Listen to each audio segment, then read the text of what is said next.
Salam saudara, dalam kesempatan kali ini kita akan melihat apa yang Alkitab katakan mengenai doktrin atau ajaran yang sehat. Ajaran yang sehat sangat penting bagi gereja di sepanjang sejarah perjalanan gereja.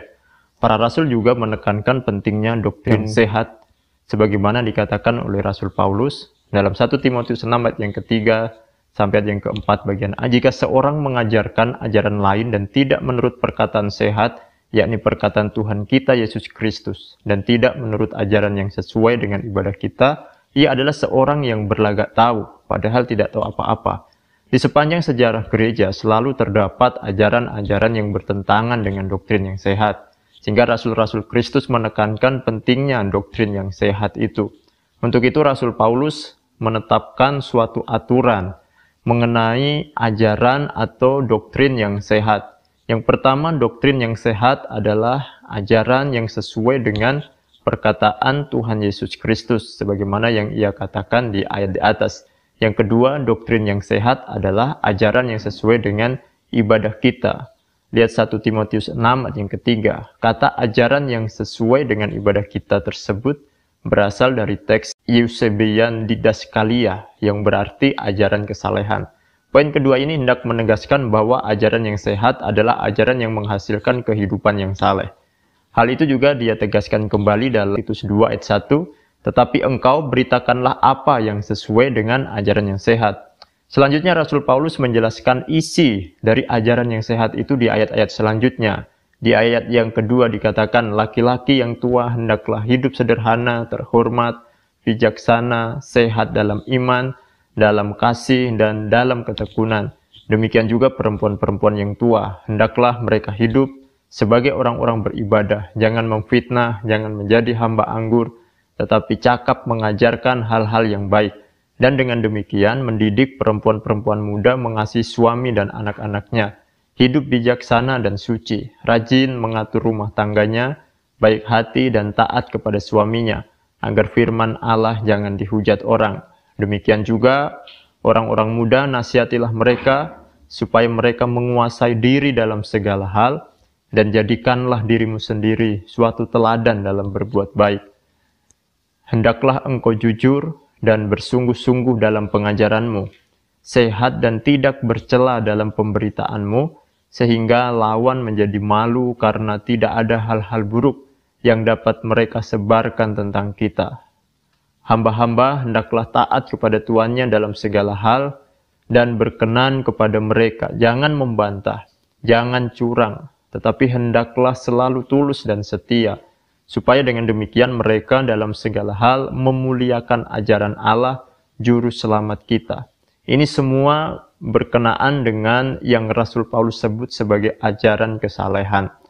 Ketika berbicara tentang doktrin yang sehat, biasanya penekanan yang terlalu besar itu terdapat pada apa yang harus kita percayai. Itu tentu sangat baik dan memang tentunya itu hal yang demikian harusnya. Tetapi kita tidak boleh mengesampingkan hal ini, bahwa ajaran yang sehat itu juga harus memiliki penekanan pada cara hidup yang benar, yang Paulus sebut sebagai ajaran yang sesuai dengan kesalehan dalam 1 Timotius 6 yang ketiga. Tulisan-tulisan awal gereja juga menyebutkan hal-hal yang senada, misalnya Ignatius dari Antioquia sekitar tahun 110 Masehi, yang adalah murid dari Rasul Yohanes mengatakan, pohon itu dimanifestasikan oleh buahnya, sehingga mereka yang mengaku diri sebagai orang Kristen akan dikenali lewat tingkah laku mereka. Dalam Epistle to the Ephesians 14. Selanjutnya, Justin Martyr sekitar tahun 150 Masehi mengatakan, tidak ada cara lain selain ini untuk mengenal Kristus, untuk dibasuh di mata air yang dibicarakan oleh Yesaya untuk pengampunan dosa, dan selebihnya menjadi kehidupan tanpa dosa. First Apology 44.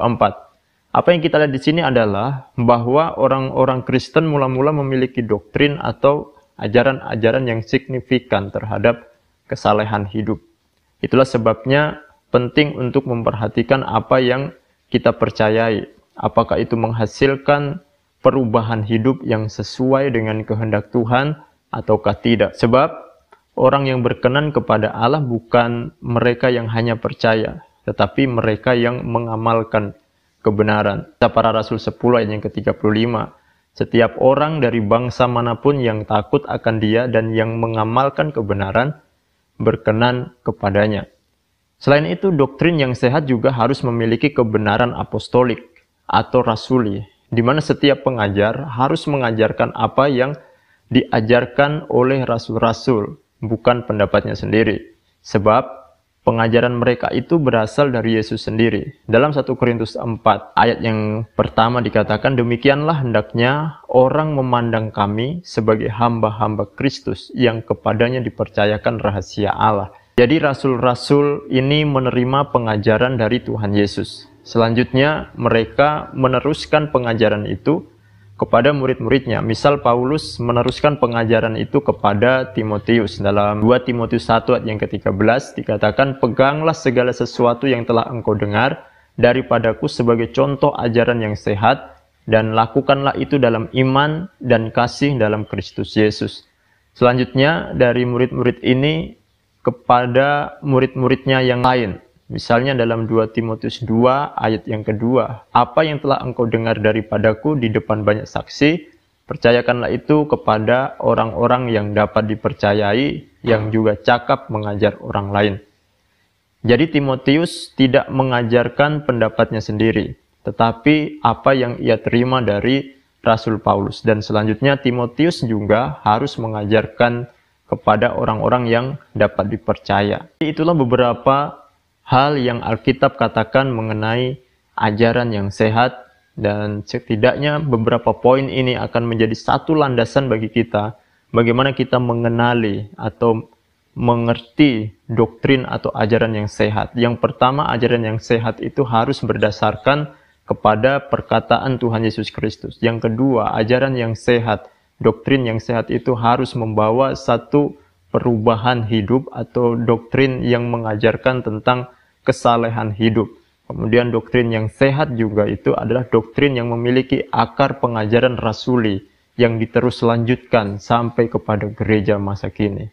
Demikianlah pembahasan kita di kesempatan kali ini. Tuhan Yesus memberkati. Salam.